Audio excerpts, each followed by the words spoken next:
to HBTV.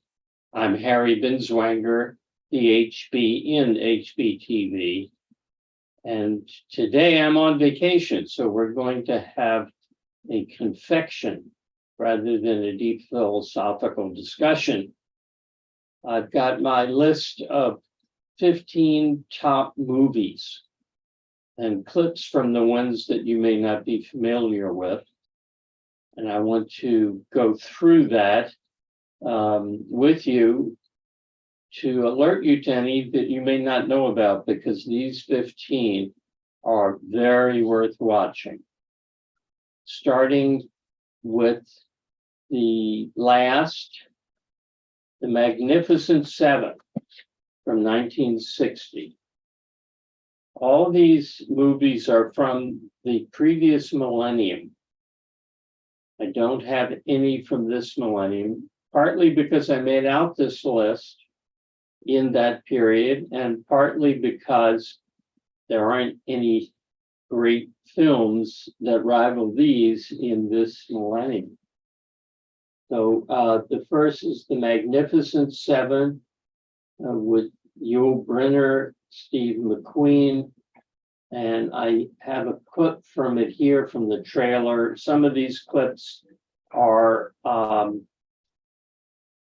made by the studios, and some of them are just excerpts that I've done. Most of them are from trailers made by the studios. So I pick up in the middle. I'm going to share my screen, which takes a second to set up.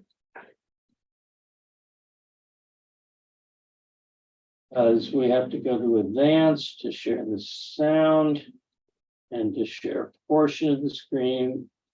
But I'll get it.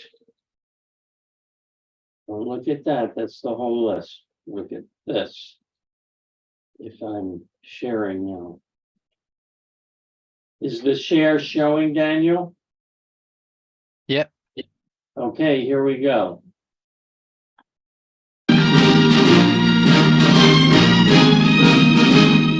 Ride on. Ride on. Somehow I don't think you solved my problem. Solving your problems isn't in our line. We deal in lead, friend. So do I. We're in the same business, huh? Only as competitors.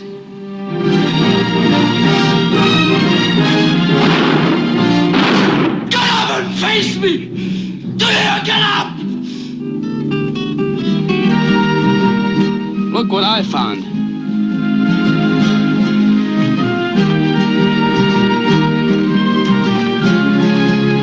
So that's where they were. You hid them. Yeah, sure they hid them. But she won't tell me where. They're afraid. She's afraid of me, you, him, all of us. Farmers. Their families told them we'd rape them.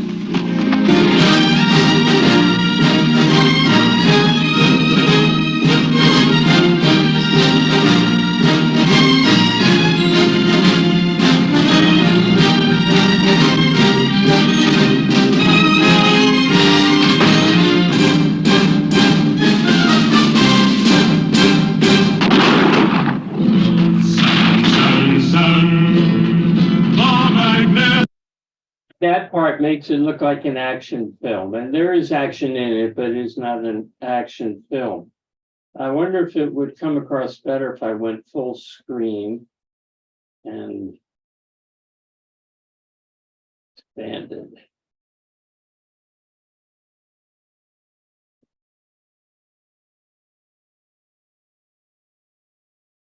Hey, a little bit. Get the idea. Magnificent Seven. They were only seven, but they. Is that better, Daniel, do you think? I'm not what does it show on screen for you?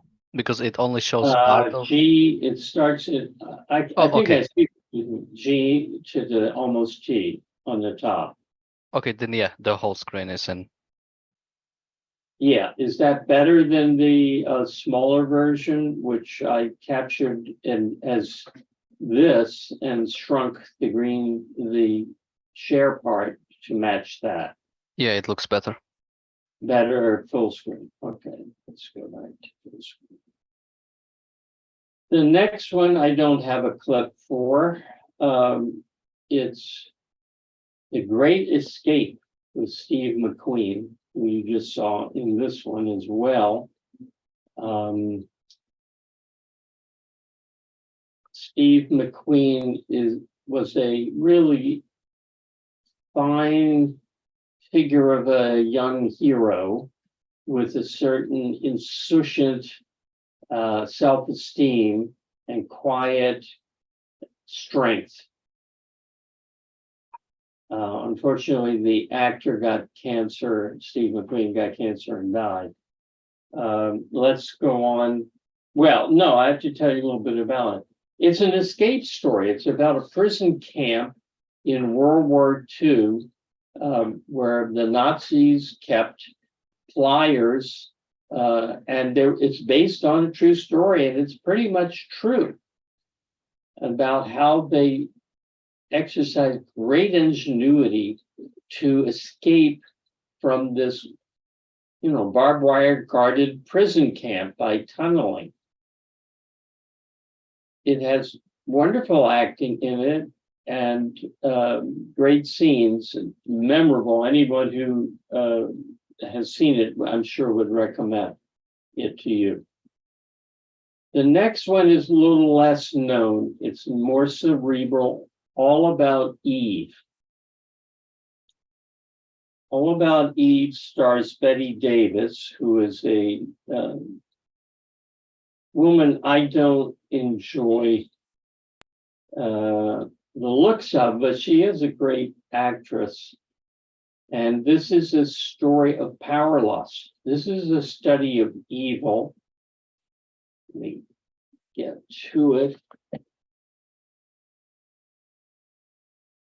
very witty. Now, this is not Bette Davis, of course. Bette Davis is shown on the right here. Let's go to the first one. But this is the first scene I selected from the trailer for you to see. Find out. Only thing. What I go after, I want to go after. I don't want it to come after me. Don't get up. And please stop acting as if I were the Queen Mother. Sorry, I didn't Outside of a beehive, Margot, your behavior would hardly be considered either queenly or motherly. You're in a beehive, pal, didn't you know? We're all busy little bees, full of stings, making honey day and night. Aren't we, honey? Very touching, very Academy of Dramatic Arts. That bitter cynicism of yours is something you've acquired since you left Radcliffe. That cynicism you refer to, I acquired the day I discovered I was different from little boys. Come on, get up. I'll buy you a drink. I'll admit I may have seen better days, but I'm still not to be had for the price of a cocktail. Like a salted peanut. What's so funny? Nothing. Nothing. Everything. Everything's so funny.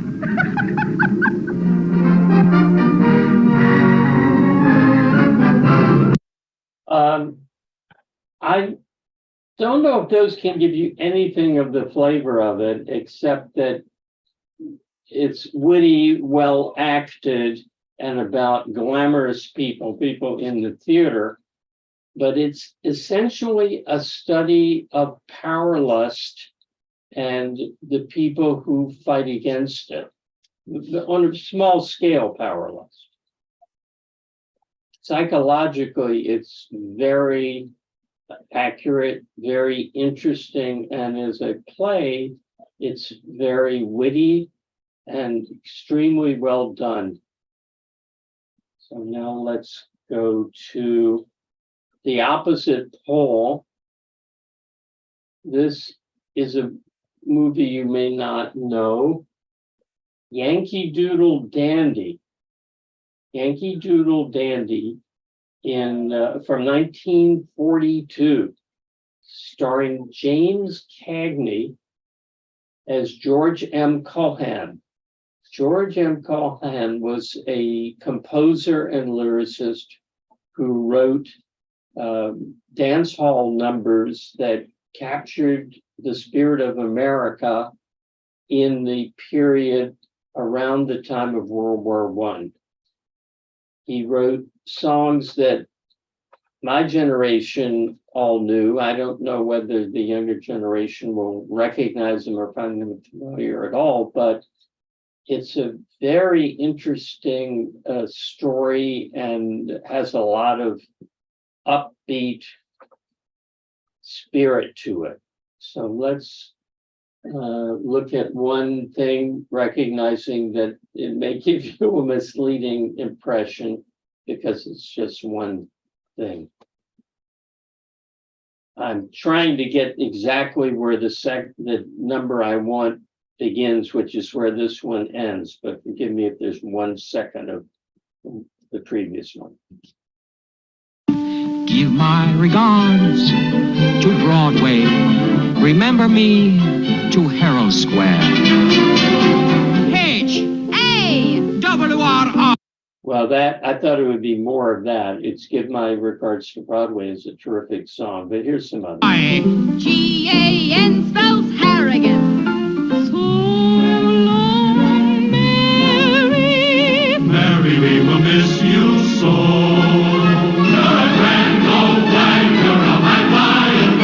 For it was Mary, Mary, plain as any name can be. My mother thanks you. My father thanks you. My sister thanks you. And I thank you.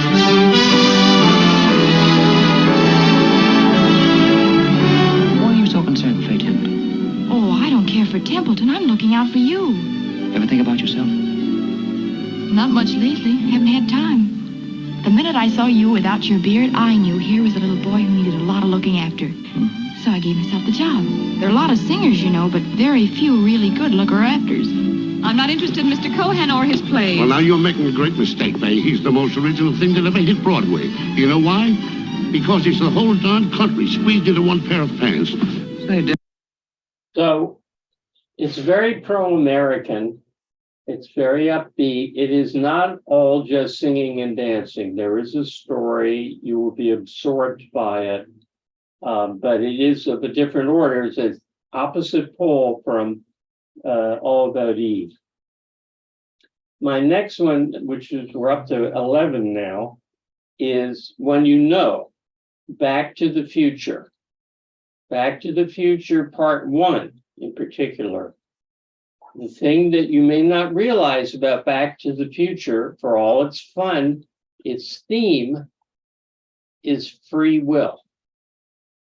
And it does it in a very interesting science fictional sort of way, which I won't give away more of. Incidentally, there's a musical version of Back to the Future that's opening on Broadway pretty much as we speak. I think it's in a week or two. And if you're able to get to it, please do go to it because I'm an investor in that production, a little investor along with 200 other people who have small slices of it. But it won Best New Musical in London when it opened in London. Number 10, Inherit the Wind. Inherit the Wind is the story of the monkey tribe. The trial of the school teacher who taught evolution in Tennessee. I think it was Dayton, Tennessee, in about the 20s. Very well done, very focused dialogue, very philosophical, and almost on the right side. The last moment of the film, the last 15 seconds, takes a turn towards relativism and subjectivism. But up to that point, it correctly sides with science, reason, evolution against the Bible, backwardness, and mysticism. That was a 1960 movie. The next one is one you may have heard of, The Fountainhead. That's my number 9. Ayn Rand herself had mixed feelings about The Fountainhead.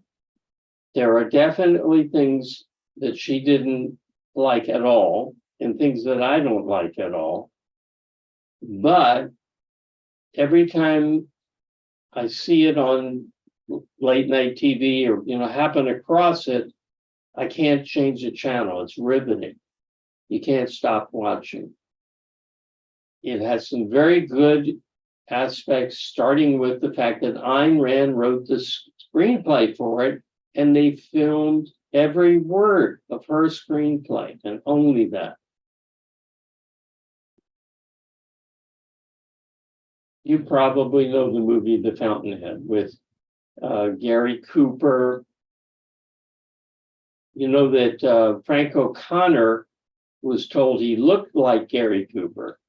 Frank O'Connor, Ayn Rand's husband, and he said, no, Gary Cooper looks like me. My number 8 is one that Ayn Rand did not approve of. High Noon with John Wayne.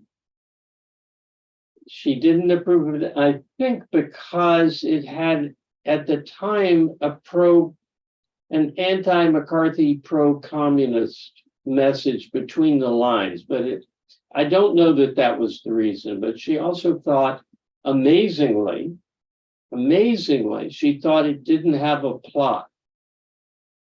It's a movie that keeps you on the edge of your seat, but in a highly refined romantic sense of plot, it doesn't have a plot because there's no development. It's one conflict, and it gets closer, closer, closer, closer, and then it explodes.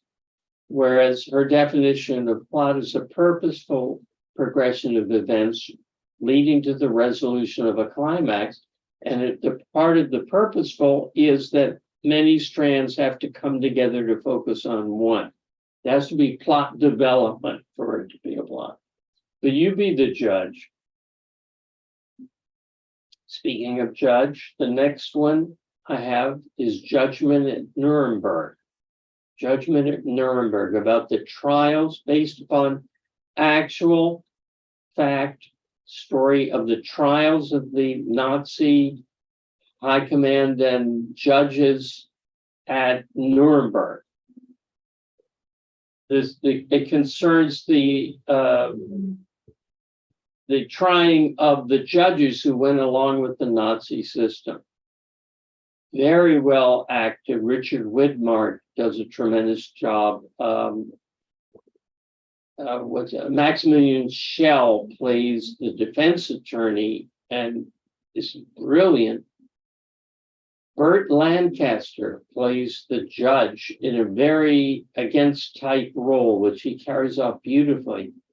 Many stars. Judy Garland is in it. Montgomery Clift, who was a big star at the time. Many of them did it, and they worked for free because it was such a moral condemnation in the end of the Nazis. And of not of the Nazis, of collaboration with the Nazis. The cinematography is brilliant in it too. It's got a static subject, a courtroom trial, but it moves the camera around people and zooms in and out in a brilliant way that hadn't been done before. Number 6 is When You May Not Know, again at the opposite end of the spectrum. The Quiet Man with John Wayne and Maureen O'Hara. Now this I love for the portrayal of the nature of masculinity and femininity.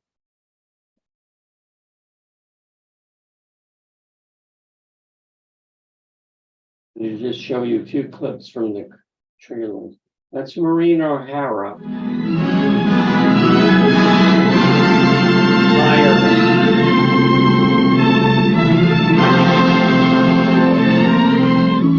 I'd like to tell you about The Quiet Man. He's John Wayne in a picture you'll soon be cheering. It's the story of Sean Thornton, a rate-intended man who came from America to forget his past in Innisfree. There he met a fiery red-headed lass, and the village marriage broker went to work. That's a pretty bonnet you have on. Bonnet? Don't you be talking to me about bonnets. After leaving mine stuck up there like a... Easy now. Have the good manners not to hit the man until he's your husband, and entitled to hit you back. Then her bully of a brother, Red Will Danaher, refused to pay her rightful dowry.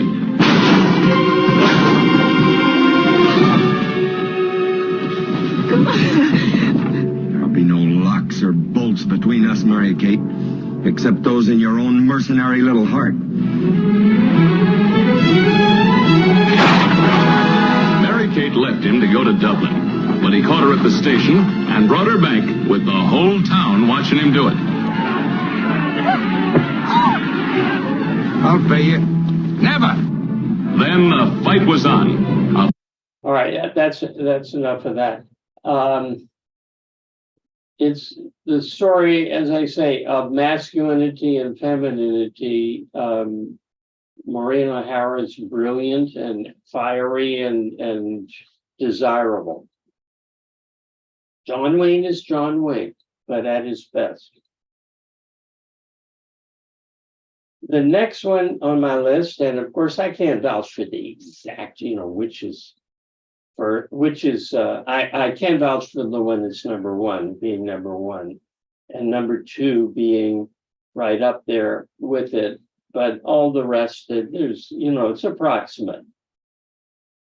The next, number five on my list, fifth best, The Sound of Music. The Sound of Music sounds like it wouldn't be good because there's religion in it, but it's really the story about a girl who rejects religion for worldly love and music. It's also based on a true story. There's a dark side to it. The Nazis figure in it, as they did in reality. But it's a musical. The music is by Richard Rodgers, the lyrics by Oscar Hammerstein II, and they were the best musical comedy writers ever. So all the music is really good, and some of it is philosophically very good.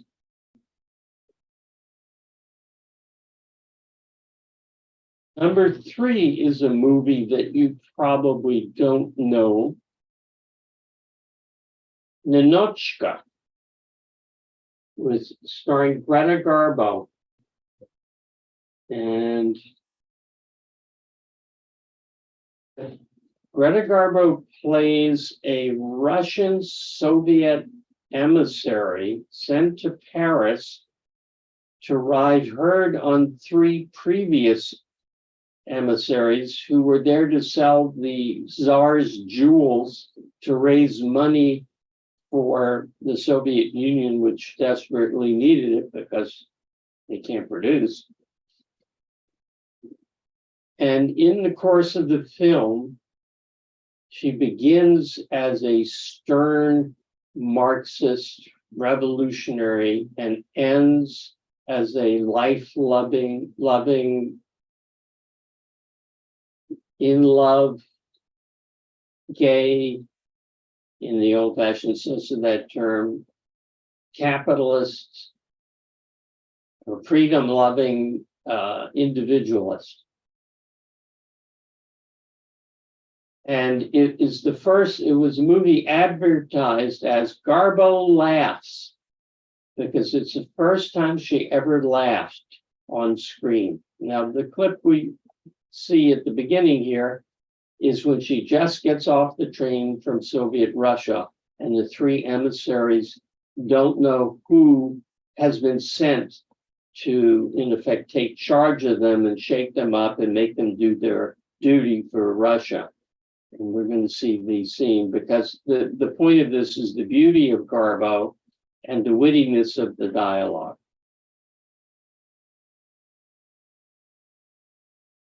Oh, I guess sorry, do I have that? I have that in another clip. Let me go back. This is a later clip. Yeah, this is the clip I wanted first. So these are the three Soviet emissaries who are having a wonderful time being in Paris and not doing what they're supposed to do. And they're going to meet the emissary who they think will be a man, but turns out to be Garbo. We must have missed him.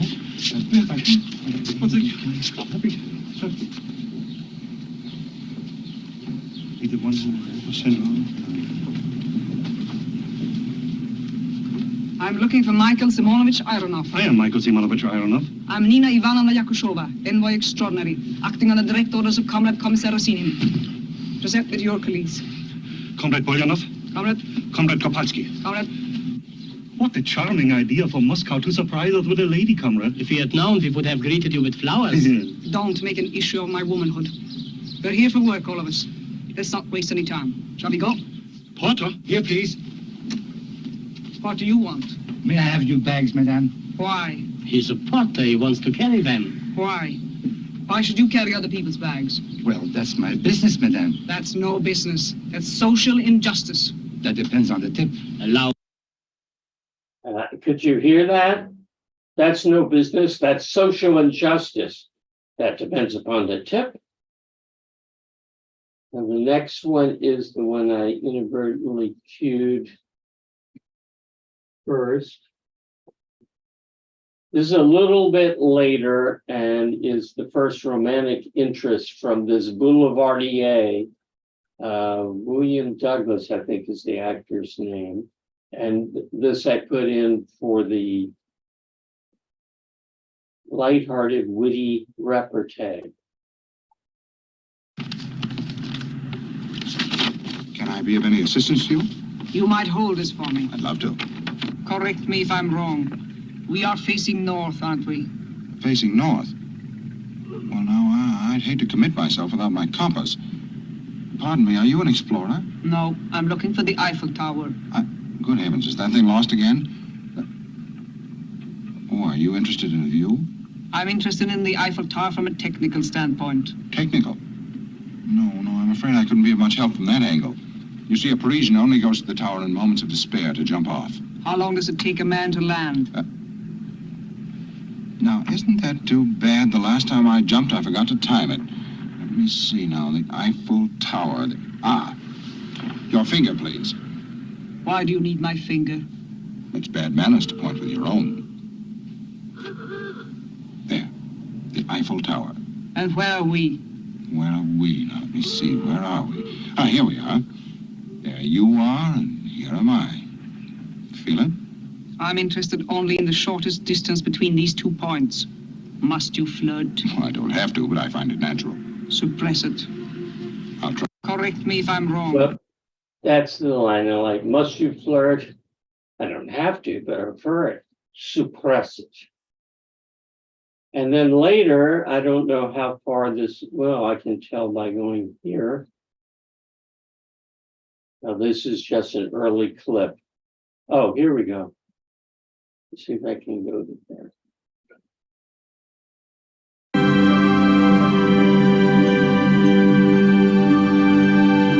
Oh, it's just in squares.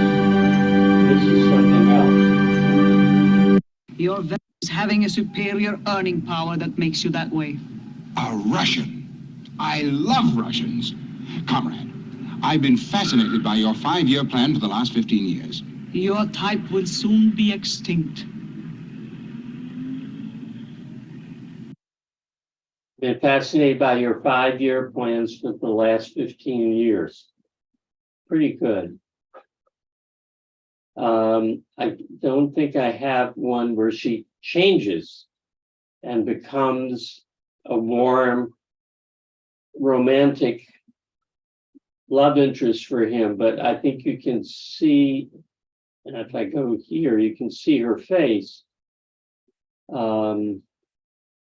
Here, for instance, if you see my cursor, and here she's relaxed with Ironov, Ulyanov, and Kopalsky chatting. And here she's bemoaning that she has to go back to Russia. The one line that I liked of many lines, the one that sticks with me is she finds a wild woman's hat. I don't think it shows in any of these scenes. In a department store in Paris, and she buys it or has William Douglas buy it for her. It's not unlike the hat that Ayn Rand wore in the HUAC testimony, if you've ever seen that. And she has to go back to Soviet Russia, and she's telling the people in the apartment that she has to share with several other families, and that's shown, that there was a hat that she bought over there abroad. It was a very beautiful hat. She would be ashamed, she said, I would be ashamed to wear it here. And the person she's talking to says, as beautiful as that. So I definitely recommend that. And now we're running a little late, but the number 2, I don't have to show you a clip of. And that's Casablanca. A lot of people would make Casablanca their number 1. It's an extremely well-crafted story, expertly acted, about a man, an American abroad, caught in the events of World War II, who has to make a moral decision to stand up for principles that he claims to have abandoned, or to give in and just go with the flow. He makes the right decision, but it's a tragic decision. And the number 1, my number 1, which is a little bit subjective, is a movie that I encouraged Ayn Rand to go to or read. It's based on a play, and you can read the play.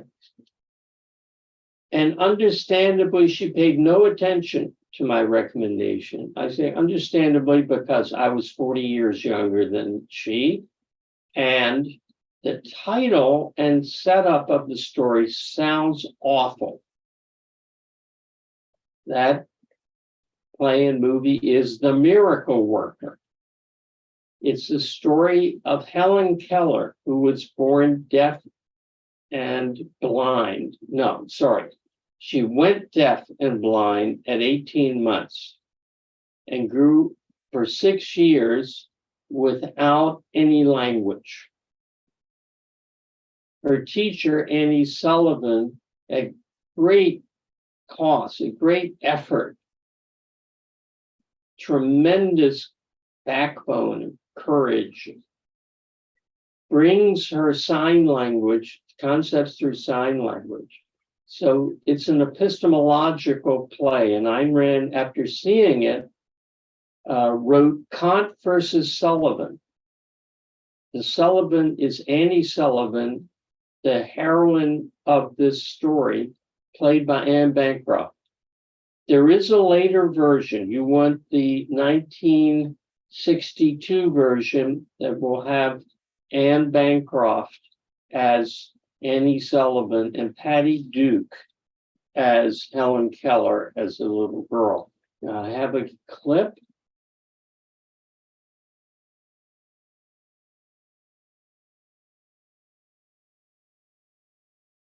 I left out one. I left out number 4. Okay, that'll be a bonbon on the side. Let's go to this one. I'm staring because it's hard to see the titles on the little tab on my laptop. I'm on vacation going on my laptop.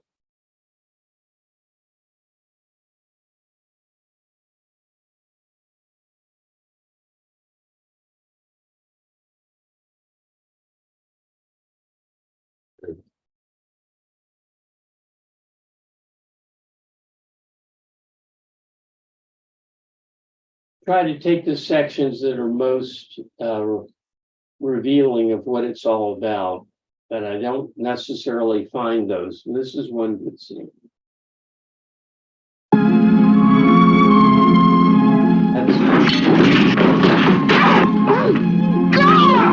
Where you take her? To make her fill this picture again. You let her speak to you like that, Arthur? A creature who works for you? No, I don't.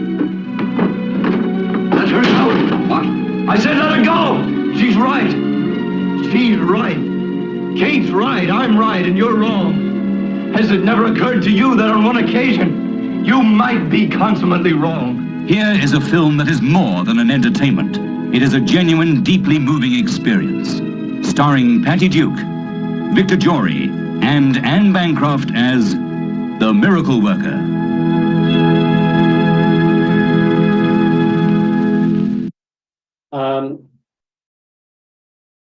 I don't think you can get that good of an idea of it, just that it's dramatic. And it's much more dramatic than that. I can't watch it without crying. So that's my number one. It's a little bit subjective because as a philosopher, the theme being concepts make us human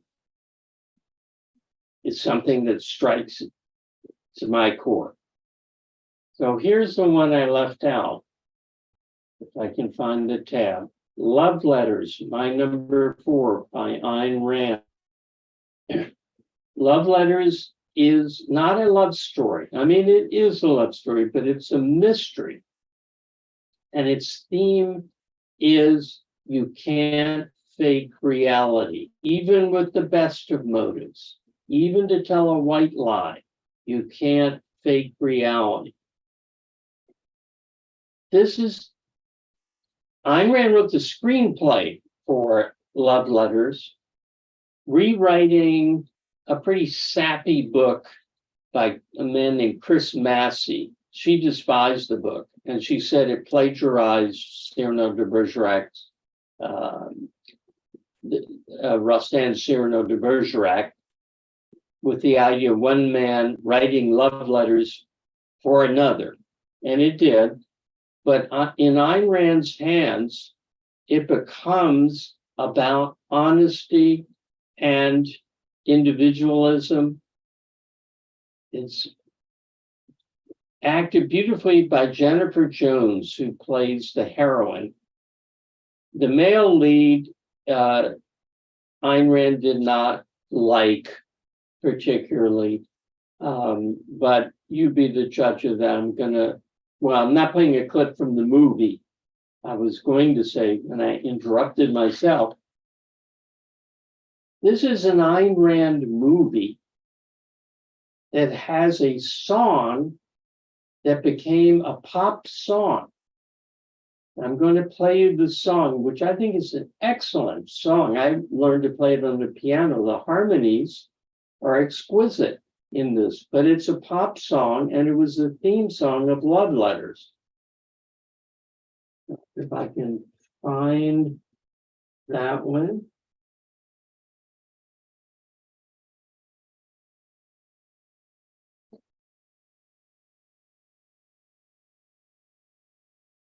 I hope you can hear it. I don't know what the audio is like. There's nothing really to watch. It's a video of the singer, Kathy Lester, who never had another hit.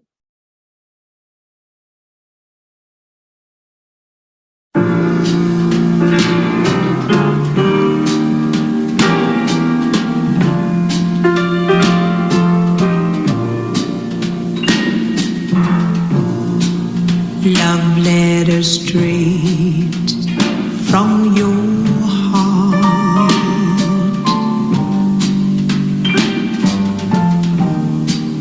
Keep us so near while apart.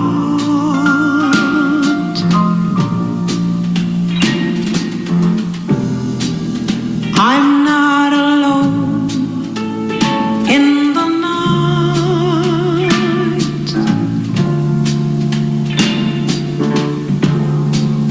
when I can have all the love you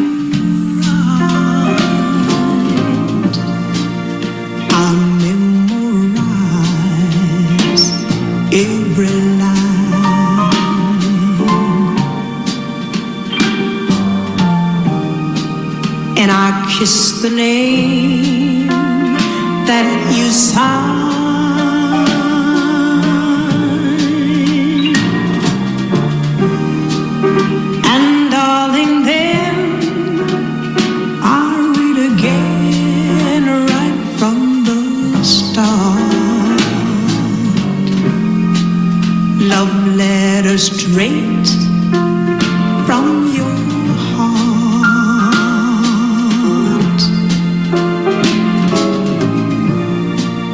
I memorize every line,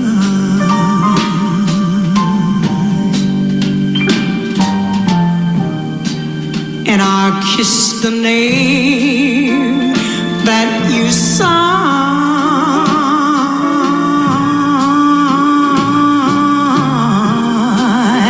And darling, then I'll read again right from the start. Love letter straight from your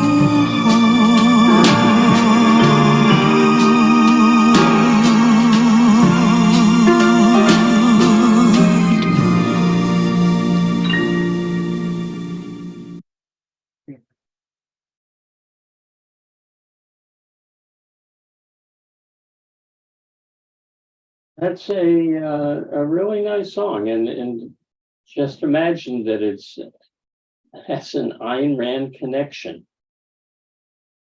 So I hope you've enjoyed my top 15. And in case you missed some, maybe I should just read them over again from the top. And I'll tell you where you can go to look at that. And my other 85 in my top 100. Where you go to look at it is hbletter.com. My initials, letter.com. It's my website. And if you may have to take out a free trial membership if you're not a member. And then go to the member forum and to reviews under it. It's in the reviews section of the member forum. Here they are. The Magnificent Seven, going higher on the list, starting at the bottom. The Magnificent Seven, The Great Escape, All About Eve, Yankee Doodle Dandy, Back to the Future Part 1, Inherit the Wind, High Noon, Judgment at Nuremberg, The Quiet Man, The Sound of Music, Love Letters, Ninochka, Casablanca, and The Miracle Worker. Thank you for attending, and I will be back next Monday with more HBTV. Goodbye.